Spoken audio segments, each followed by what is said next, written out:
اعوذ باللہ من الشیطان الرجیم بسم اللہ الرحمن الرحیم۔ اللہ تبارک و تعالیٰ کے نام سے شروع جو بڑا مہربان اور نہایت رحم کرنے والا ہے۔ قرب قیامت کا ایک ایسا خوفناک فتنہ جس کا خوف اور دبدبہ ہر زمانے میں پایا جاتا تھا۔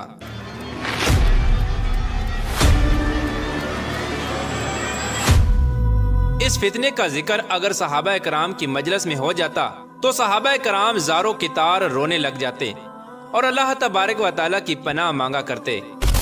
پیارے دوستو، آج کی اس ویڈیو میں ہم بات کریں گے کائنات کے سب سے بڑے فتنے کی، یعنی دجال کی، کہ دجال کون ہے اور دجال حقیقت میں کس شخصیت کا نام ہے، اور دجال کی پیدائش کب اور کیسے ہوئی، اور دجال کے ماں باپ کون ہیں، اور کیا حضور پاک صلی اللہ تعالی علیہ وآلہ وسلم کے زمانے میں بھی دجال موجود تھا، اور دجال اس وقت کہاں ہے، اور دجال اس دنیا کے اندر کب ظاہر ہوگا۔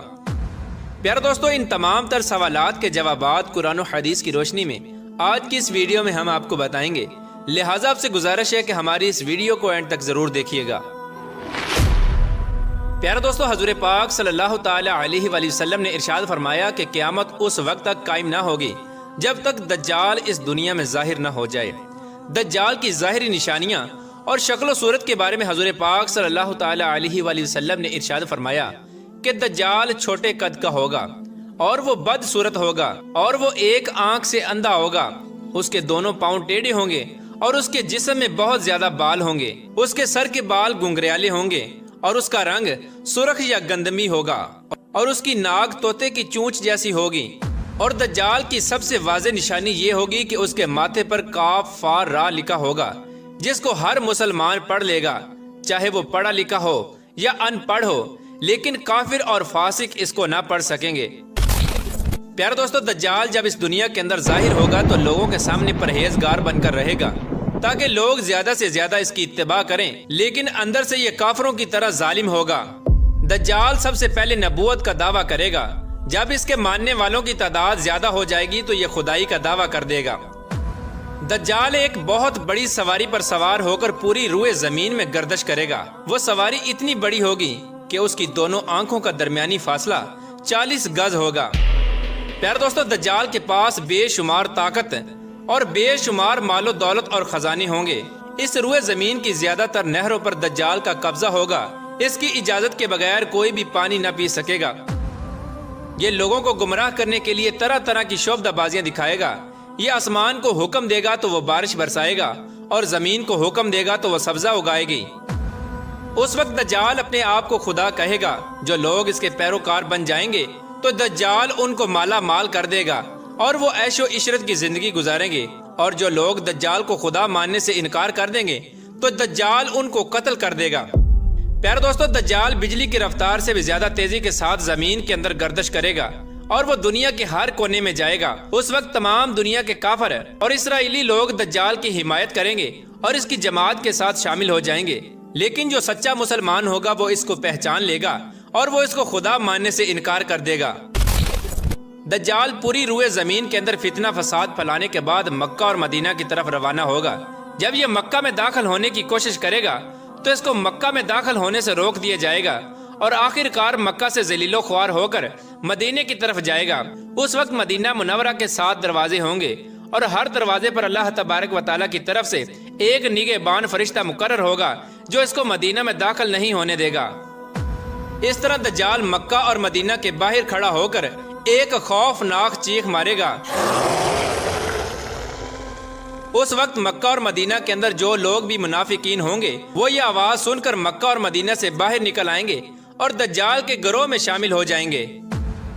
پیارے دوستو، دجال 40 دن تک اس دنیا کے اندر رہے گا، اور بالآخر حضرت امام مہدی علیہ السلام اور حضرت عیسیٰ علیہ السلام کے ساتھ اس کا مقابلہ ہوگا۔ اس وقت دجال کا لشکر دنیاوی اسباب کے اعتبار سے مسلمانوں سے مضبوط ہوگا۔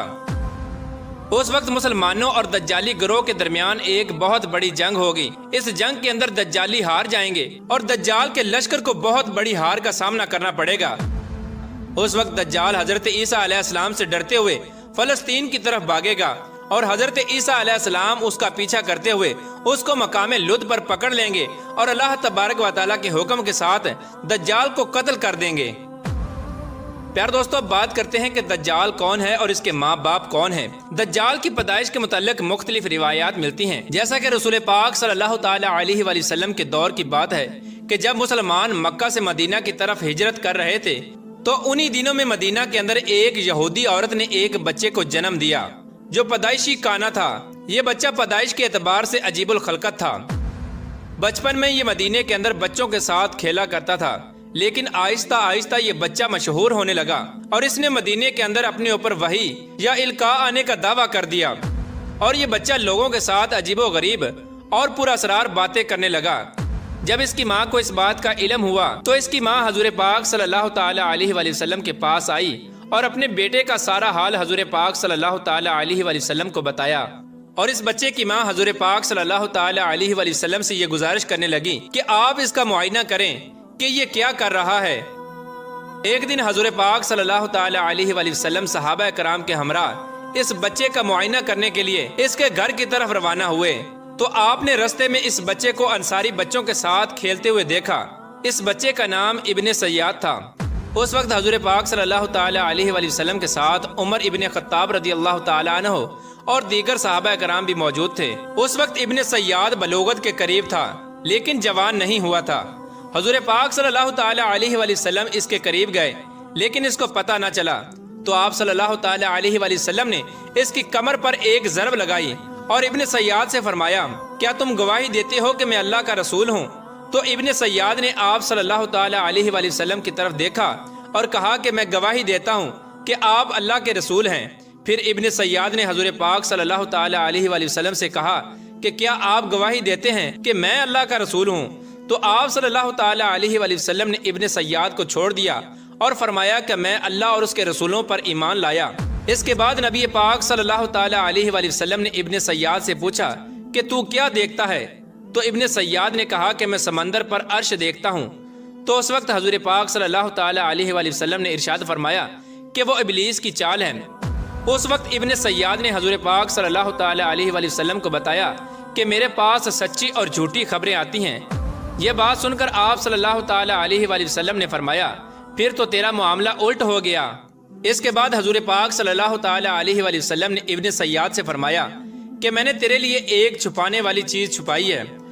دراصل اس وقت حضور پاک صلی اللہ تعالی علیہ وآلہ وسلم نے اپنے دل کے اندر لفظ دخان سوچا تھا، تو ابن سیاد حضور پاک صلی اللہ تعالی علیہ وآلہ وسلم سے کہنے لگا کہ آپ نے دل کے اندر جو چیز چھپائی ہے وہ الدخ ہے۔ تو اس پر آپ صلی اللہ تعالی علیہ وآلہ وسلم نے ارشاد فرمایا کہ ذلیل ہو جا، تیری قدرت بڑھ نہیں سکتی۔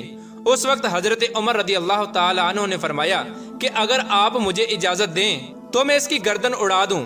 اس وقت حضور پاک صلی اللہ تعالی علیہ وآلہ وسلم نے ارشاد فرمایا کہ اسے چھوڑ دو، اگر تو یہ سچا ہے تو اسے قتل نہیں کر سکتا، اور اگر یہ جھوٹا ہے تو اسے قتل کرنے میں کوئی بھلائی نہیں۔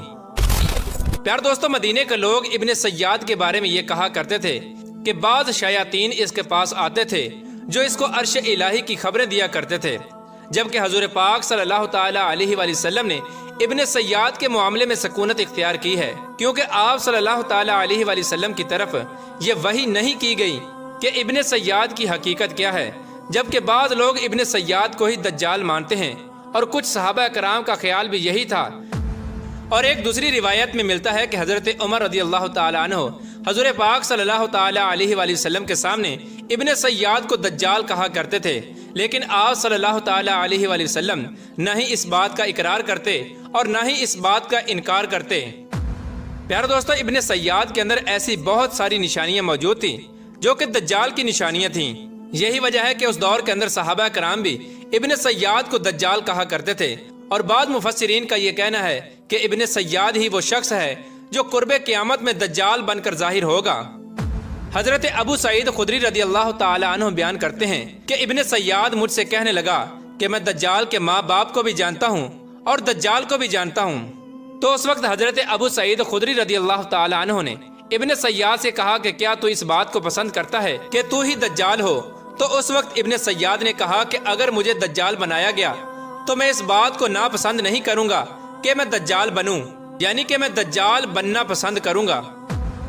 پیارے دوستو، بعض مفسرین کا کہنا ہے کہ ابن سیاد دجال نہیں، کیونکہ یہ بعد میں ایمان لے آیا تھا، بلکہ دجال حضرت سلیمان علیہ السلام کے دور میں جنات اور انسانوں کے ملاپ سے پیدا ہوا تھا اور اس کے ماں باپ کو قتل کر دیا گیا تھا اور دجال کو ایک جزیرے کے اندر قید کر دیا گیا، اور یہ انسانوں اور جنات کے ملاپ سے پیدا ہونے والا بچہ یعنی دجال آج بھی اسی جزیرے کے اندر قید ہے، اور اس کے ساتھی شیطان اس کو ہر بات کی خبر دیتے ہیں۔ دجال کی پیدائش کے بارے میں حضرت امام زرقانی رحمۃ اللہ تعالی علیہ بیان فرماتے ہیں کہ دجال وہ فتنہ ہے جس کو اللہ تبارک و تعالی نے اس وقت پیدا فرمایا جس وقت حضرت آدم علیہ السلام کو جنت سے نکالا گیا تھا، اور دجال کو بنا ماں باپ کے پیدا کیا گیا، اس کا کوئی ماں باپ نہیں۔ پیار دوستو، حقیقت تو یہ ہے کہ دجال قرب قیامت میں ظاہر ہوگا، اور اس کی جو نشانیاں ہوں گی وہ واضح طور پہ حضور پاک صلی اللہ تعالی علیہ وآلہ وسلم نے اپنی احادیث کے اندر بیان فرمائی۔ لیکن یہ دجال کہاں ہے، اور یہ کہاں سے آیا، اور یہ کیسے پیدا ہوا، اور اس کے ماں باپ حقیقی طور پر کون ہیں، اس کے بارے میں کسی کو کوئی علم نہیں۔ اس کا علم صرف اللہ تبارک و تعالیٰ کے پاس ہے۔ اللہ تبارک و تعالیٰ بہتر جانتا ہے کہ دجال حقیقت میں کون ہے اور یہ کیسے پیدا ہوا۔ اللہ تبارک و تعالیٰ سے دعا ہے کہ اللہ تبارک و تعالیٰ اپنے پیارے حبیب حضرت محمد مصطفیٰ صلی اللہ تعالی علیہ وآلہ وسلم کے صدقے ہمیں دجال کے فتنے سے بچائے اور ایمان کی سلامتی کے ساتھ ہمیں جینا مرنا نصیب فرمائے۔